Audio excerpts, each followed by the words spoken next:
কয় আমার বাচ্চা তো পাশে 70, আস্তে আস্তে কয় আর কি। তাহলে কি স্কুলে পড়ান? আমার বাচ্চা এই স্কুলে 200 টাকা বেতন দিয়ে 99 পাইছে, আর এত টাকা বেতন দেন আপনি পাইছেন 70।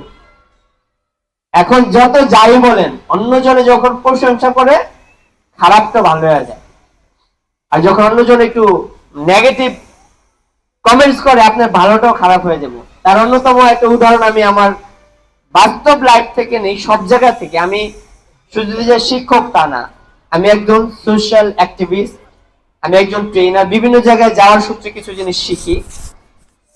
আপনি শপিং করে একটা ড্রেস যখন আনেন, এই ড্রেসটা আপনি কেনার সময় ভাবছেন এটা একদম ইউনিক, মাত্র ইন্ডিয়া থেকে ইম্পোর্ট হয়ে আসছে এবং এক পিসে আপনার দোকানদার বলে দিচ্ছে এটা ওয়ান পিস, 500 টাকার ড্রেস আপনার থেকে 5,000 নিছে, আপনি তখন পর্যন্ত অনেক খুশি, একদম খুশিতে গদগদ।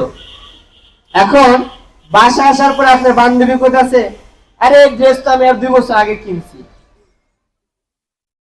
আপনার যে এরকম বেলুনের মতো ফুলা ফুস করে পাঞ্চার হয়ে গেছে, তখন আপনি চিন্তা করতেছেন আমার 500 তো শেষ, এই যে অশান্তি, রাতে ঘুম হইতাছে না।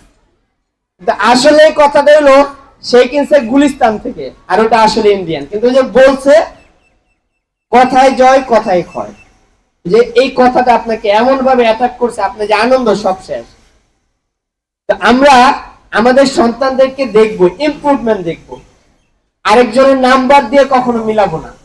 আপনি দেখবেন যে 99 পেয়েছে আর আপনার বাচ্চা 70 পেয়েছে, দুইটা বাচ্চাকে কম্পেয়ার করবেন, দেখবেন আপনার সন্তান ইনশাল্লাহ সবচেয়ে এগিয়ে আছে। আমি ওই ব্যাপারে স্যাটিসফাইড। আমি নাম্বার দিয়ে কাউকে খুশি করতে চাই না। এই জন্য আপনাদের কাছে আমার বিনীত অনুরোধ, কারোর সাথে কখনোই কম্পেয়ার করবেন না।